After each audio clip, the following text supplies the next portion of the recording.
Today we are continuing our chapter number 22, that is perimeter, area and volume. In the previous video we have discussed about the perimeter. Today we will talk about the area. Firstly, we'll talk about the definition of area, that it is the amount of surface enclosed by a closed figure. It is called area. Suppose I show you two figures. This is figure A and this is figure B. Okay. Which figure occupies the more surface? B occupies the more surface. हम ये भी बोल सकते हैं कि B का area ज़्यादा है A से, because we can also include from by, हम देखने से ही पता लग रहा है कि B ने एरिया ज़्यादा कवर किया है, so B has a more area. So it is the amount of surface enclosed by a closed figure. एक closed figure कितना space लेगा, कितना area लेगा, that will be your area. And what is the unit of area? The unit of the area, it is square meter, or we can say meter square. Next one is that how we measure the area. Area of smaller surfaces, जो बहुत ही small surface होंगे उनका area हम measure करते हैं square centimetre या फिर square millimetre. ये यूनिट रहेंगी. जैसे मैंने आपको बताया था, एरिया हमेशा किस एरिया की यूनिट होती है, स्क्वेयर मीटर या फिर मीटर स्क्वेयर में. और अगर एरिया स्मॉलर सर्फेसिस का है तो उसको मेजर करेंगे स्क्वेयर सेंटीमीटर और square millimetre. Similarly area of bigger surfaces, बड़े सर्फेसिस के एरिया को आप मेजर करोगे स्क्वेयर मीटर में या फिर स्क्वेयर किलोमीटर्स में. These are the units to measure the area. Our next topic is how we find the area of a rectangle. Suppose you are given a rectangle. Okay, इस rectangle की जो length है L is 5 centimeter, means this is your 5 centimeter, and the breadth B is given to you 3 centimeter. This is 3 centimeter breadth. How we find the area of a rectangle? You have to remember this formula, that area of rectangle is always equals to the length multiply breadth, then into multiply its square unit, जो भी इसकी unit होगी. Okay, हमेशा area of rectangle आप कैसे find करोगे? Length multiply breadth into square unit. Length है 5, breadth है 3.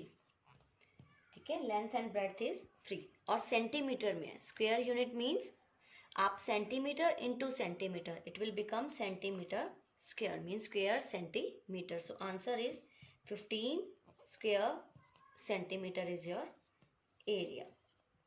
In this way we always find the area of a rectangle.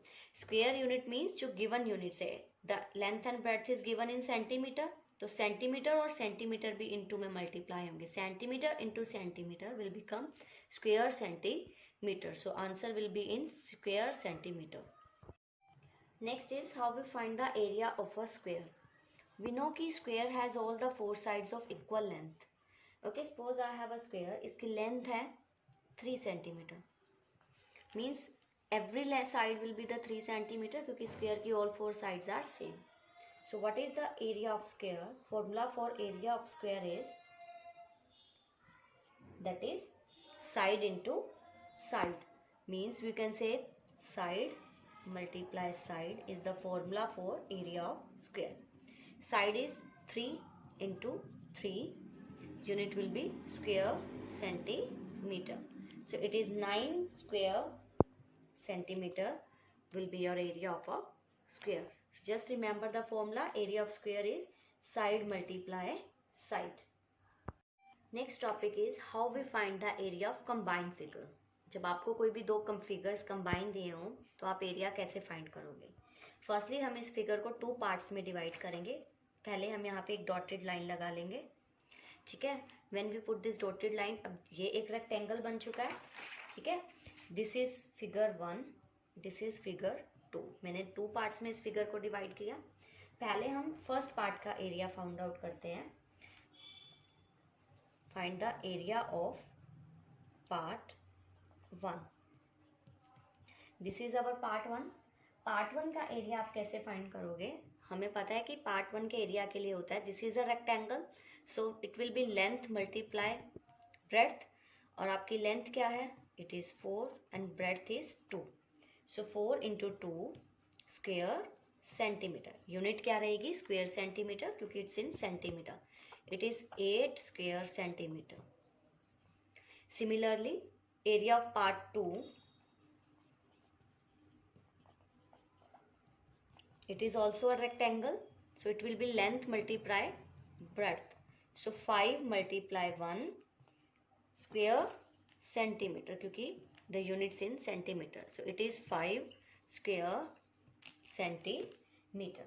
तो आपका एरिया ऑफ कंबाइंड फिगर क्या आ जाएगा? यहाँ से एरिया ऑफ कंबाइंड फिगर होगा आपके फर्स्ट पार्ट का area and the second part area. So it is 8 plus 5, that is 13 square centimeter is the area of combined figure. इस तरह से हम एक फिगर को दो पार्ट्स में डिवाइड करेंगे. then find the area of the separate figures, then add that area, we will find the area of a combined figure. Here are some questions which are based on the area concept. Length of a rectangular tile is 24 centimeter. Okay, length is given to you 24 centimeter. जब हम question read करते हैं, also note down the given things. Length is given 24 centimeter and breadth is, means B is given to you 40 mm. It is millimeter, it is in centimeter. Find its area. अब आपको area find करना है. एक A means area find करना है, but the area must be in square millimetre. Means answer आपका square millimetre में आना चाहिए. अगर एरिया स्क्वेयर मिलीमीटर में चाहिए तो आपकी लेंथ और ब्रेड्थ की जो यूनिट्स हैं वो भी मिलीमीटर में होनी चाहिए. ब्रेड्थ ऑलरेडी मिलीमीटर में है, बट हमारी length is given to us in centimetre, तो हम सेंटीमीटर को मिलीमीटर में चेंज करेंगे. आपको कन्वर्जन ऑफ यूनिट्स याद होने चाहिए. 1 सेंटीमीटर में इक्वल टू में 10 मिलीमीटर्स होते हैं. रिमेंबर दिस कि 1 centimetre is equal to 10 millimetre. So यहाँ पे आप क्या करोगे? 24 को 10 से मल्टीप्लाई कर दोगे तो इट विल बिकम 240 mm. ठीक है, हमारा यूनिट कन्वर्जन हो गया. 10 से मल्टीप्लाई किया तो इट हैज बिकम 240 mm. अभी हम एरिया फाइंड कर देंगे. आपको पता है it's a rectangular tile. Rectangular tile है तो रेक्टेंगल का एरिया का फॉर्मूला है length multiply breadth. So length is 240 and breadth is 40. और आपको पता है यूनिट क्या रहेगी? Square millimetre. So 240 into 40 it is 9600 square millimeter is your answer. This is your area of the rectangular tile.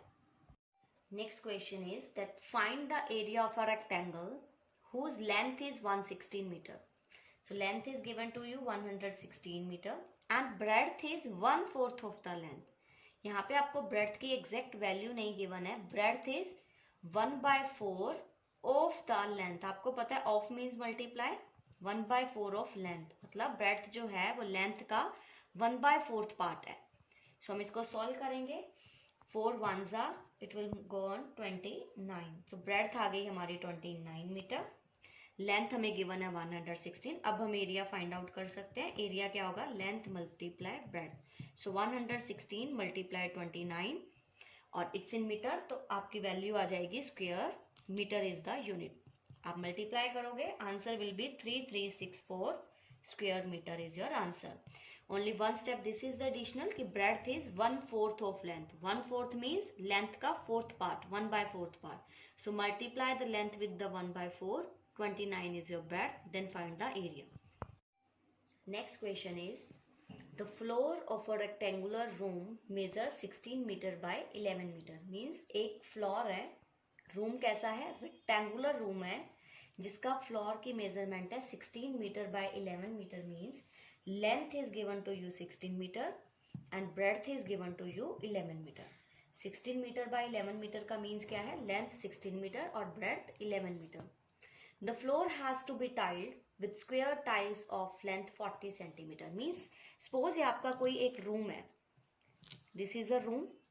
ये room कौन सी shape का है? रेक्टेंगुलर शेप का है. और आपको इस रूम के अंदर फ्लोर पे टाइल्स लगानी है. एंड टाइल्स कौन सी? स्क्वायर की फॉर्म की, स्क्वायर फॉर्म की टाइल्स लगानी है. टाइल्स की लेंथ क्या है? 40 centimetre is given to you. आपको बताना है कि इस रूम के अंदर टोटल कितनी नंबर ऑफ टाइल्स लगेंगी. सबसे पहले तो हमें ये पता होना चाहिए कि इस रूम ने कितना एरिया ऑक्यूपाई किया है. मीन्स ये टोटल एरिया कितना है, मतलब ये स्पेस कितना है.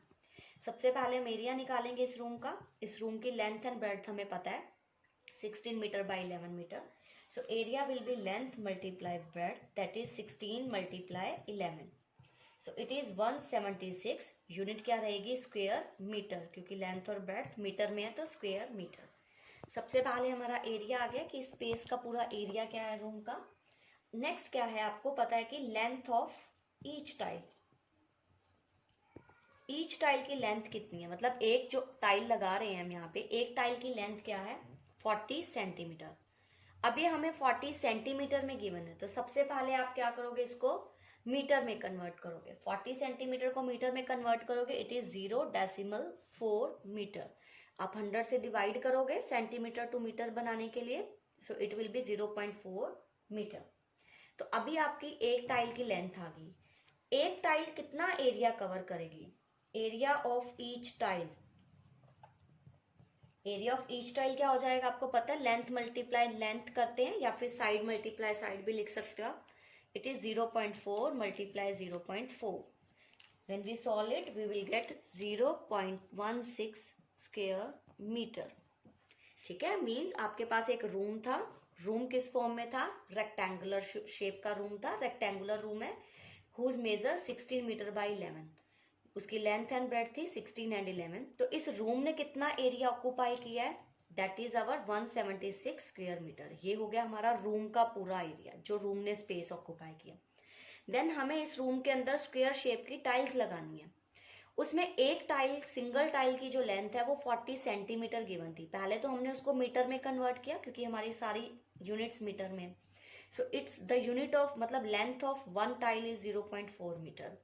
अब ये जो एक टाइल है, एक टाइल कितना एरिया कवर कर रही है? सिंगल टाइल जब यहाँ पे हम लगा रहे हैं तो एक टाइल कितना एरिया कवर करेगी? सो हम उस टाइल का एरिया निकालेंगे पहले। Area of tile is length multiply length. तो एक टाइल कितना एरिया कवर कर रही है? 0.16 स्क्वायर मीटर। अब हम बताएंगे कि नंबर ऑफ टाइल्स रिक्वायर्ड, कि टोटल कितनी नंबर ऑफ टाइल्स है जो इस रूम में रिक्वायर्ड है। मतलब इस पूरे रूम को जैसे यहाँ पे टाइल्स लगाओगे तो कितनी नंबर ऑफ टाइल्स लग जाएंगी? That will be your area of floor. Area of floor means जो आपका पूरा कंप्लीट रूम का एरिया है, उसको हम डिवाइड करेंगे एरिया ऑफ वन टाइल। एक सिंगल टाइल कितना एरिया ले रही है उससे डिवाइड करेंगे। So it is 176 divide by 0.16। So जब आप इसको सोल्व करोगे तो आंसर इज 1100। मीन्स इस रूम के अंदर टोटल 1100 टाइल्स लगेंगी टू पूरे फ्लोर पे लगाने के लिए। Next question is the perimeter of square field is 176 metre. अब हमें गिवन क्या है? पैरीमीटर गिवन है, that is 176 metre. Find the area of the field. पहले हम यहाँ तक क्वेश्चन सॉल्व करते हैं। पैरीमीटर गिवन है, एरिया फाइंड आउट करना है।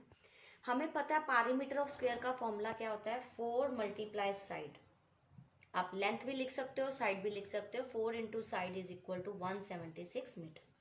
मैंने सिंपली पैरीमीटर का फॉर्मूला लिखा है यहाँ पे 4 इंटू साइड। सो यहाँ से मेरी साइड आ जाएगी, it will be 176 metre divide by 4, क्योंकि 4 मल्टीप्लाई में था, इधर आके डिवाइड हो जाएगा। It is 44 metre. So side आ गई है 44 मीटर। साइड आने से अब मैं एरिया निकाल सकती हूँ। एरिया ऑफ स्क्वायर का फॉर्मूला भी मैंने आपको बताया था, that is side multiply side, या आप लेंथ मल्टीप्लाई लेंथ भी लिखते हो, जो मर्जी लिखो। Side multiply side, so it is 44 into 44। Units क्या रहेंगी? स्क्वायर मीटर, क्योंकि मीटर में साइड है। So 44 into 44, it is 1936 square metre. Perimeter से हमने साइड निकाली, साइड आने से हमने एरिया निकाल लिया, क्योंकि एरिया के लिए हमें साइड इनटू साइड चाहिए। यहाँ तक हमारा क्वेश्चन सॉल्व हो गया। नेक्स्ट है also find the cost of laying grass on it. ठीक है, आपको स्क्वायर फील्ड में, स्क्वायर जो आपका फील्ड है उसमें ग्रास लगानी है। ठीक है, एट द रेट, उसकी प्राइस क्या है? ₹5.50 पर स्क्वायर मीटर। मतलब एक स्क्वायर फील्ड के अंदर आपको ग्रास लगानी है, बट आपका 1 स्क्वायर मीटर का रेट क्या है? ₹5.50। और पूरा एरिया क्या है आपके स्क्वायर फील्ड का? That is 1936 square metre. हमें कॉस्ट ऑफ लेइंग ग्रास क्या है? Cost of laying grass is equals to ₹5.50 और ये रेट कितनी जगह का है पर स्क्वायर मीटर, सिर्फ 1 स्क्वायर मीटर जगह की कॉस्ट है 5.50 और हमारे पास टोटल स्पेस कितना है 1936 स्क्वायर मीटर जहां पे हमने ग्रास लगानी है। सो कॉस्ट हो जाएगी कॉस्ट ऑफ 1936 स्क्वायर मीटर। ये जगह, ये जो प्राइस है ये सिर्फ 1 स्क्वायर मीटर जगह का रेट है, आपने इतने स्पेस पे ग्रास लगानी है तो उसका प्राइस क्या हो जाएगा ₹5.50 को मल्टीप्लाई कर दोगे आप 1936 से, आंसर विल बी 10,648 मतलब 10,648 रुपीज आपकी पूरी कॉस्ट आएगी to lay a grass on the square field जिसका पूरा एरिया था 1936 square metre. Next question is the total cost of whitewashing a wall at ₹25 per square meter is ₹12,150। Means एक wall की white washing करने की cost क्या है ₹25 पर स्क्वायर मीटर, मतलब 1 स्क्वायर मीटर को वाइट वॉश करने का चार्ज है ₹25 एंड टोटल कॉस्ट कितनी लग रही है 12,150। If the length of the wall is given to us, length कितनी गिवन है 27 मीटर गिवन है। ब्रेड्थ हमें फाइंड आउट करनी है। आपको पता है एरिया का फॉर्मूला क्या होता है, that is length multiply breadth. अगर मुझे ब्रेड्थ फाइंड आउट करनी है तो formula will be area upon length. Length मुझे पता है बट एरिया नहीं हमें पता। एरिया हम कैसे फाइंड करेंगे, ये जो हमारे पास टोटल कॉस्ट है, एरिया कैसे फाइंड करेंगे हम, area of wall it is equals to the total cost, जो टोटल कॉस्ट लग रही है अपॉन में प्लस रेट, मतलब पर स्क्वायर मीटर का जो रेट है। तो एरिया ऑफ वॉल हमेशा आंसर आएगा आपका मीटर स्क्वायर मीटर में। So total cost is 12,150, rate of पर स्क्वायर मीटर इज 25। हम इसको सॉल्व करेंगे, आंसर इज 486 स्क्वायर मीटर, या आप मीटर स्क्वायर ऐसे भी लिख सकते हो ऐसे भी। अब हमारे पास एरिया आ चुका है, अब हम ब्रेड्थ निकाल सकते हैं। ब्रेड्थ क्या हो जाएगी, area that is 486 upon length, length क्या है 27, solve it, answer is 18 metre. इस तरह से हम ब्रेड्थ निकाल सकते हैं। टू फाइंड द ब्रेड्थ हमें एरिया चाहिए था, एरिया कैसे फाइंड आउट करेंगे, टोटल कॉस्ट जो उस वॉल को करने की पूरी कॉस्ट है अपॉन में पर स्क्वायर मीटर की जो कॉस्ट है, उससे आपका क्या आ जाएगा, एरिया ऑफ वॉल आ जाएगा। एरिया ऑफ वॉल आने से ब्रेड्थ फाइंड आउट कर दी, इट इज 18 मीटर।